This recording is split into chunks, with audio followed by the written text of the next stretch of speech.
Kumuha lang ikaw sa libadbad. Oo, sa libadbad. Kaya si Diko ni...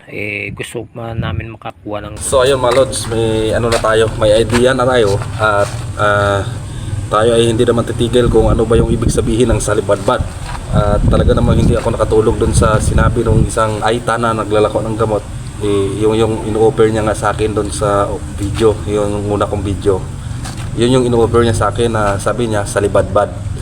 Kaya hindi man tayo mapakali, tinignan nga natin kung ano ba yung ibig sabihin at kung ano ba ang klaseng halaman yung salibadbad. Yung salibadbad pala mga bro, ang tanging nakakakuha lang pala niyan yung mga may kapangyarihan, yung mga albularyo. Kasi siyempre sila yung may mga kapangyarihan, sila yung nakakakuha lang pala nun, salibadbad.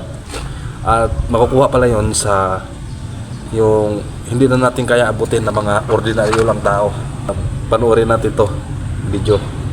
Watch. Gusto namin makakuha ng ganito. Parang nakaramdam po ako ng magaan pakiramdam. Doon sinabi ko sa kaibigan ko na puputol po tayo kahit ilan lang piraso. Pero nung nakita ko parang kakaiba yung tumutulo pa, parang may tubig na lumalabas sa sinukuan na ito.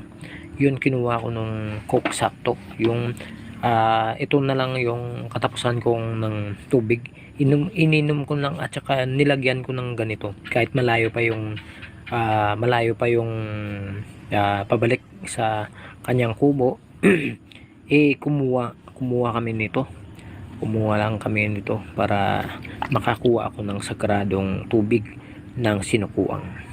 So mga bro, hindi lang pala yan, hindi lang pala ang salibadbad, hindi lang pala yan basta-bastang gamot.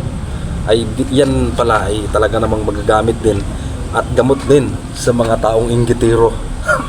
So sa mga taong inggitiro, huwag kayong mag-alala, meron na kayong gamot. Pakinggan nyo to. Ilagay sa pampaswerte din ito sa libadbad. Lahat ng inggit ay malulubad o matatanggal yung inggit sa katawan nyo, sa tindahan nyo matatanggal kapag may salibadbad po kayo. So di ba mga bro, ang salibadbad ay nakakatanggal ng mga inggit sa katawan. So sa lahat ng may mga inggit sa katawan, uminom na kayo ng salibadbad dahil ang mga inggit nyo ay malulubad. Salibadbad para sa mga inggitiro at inggitira mga tao. Yun lang, at bumili na kayo ng salibadbad para ang inggit nyo ay malubad.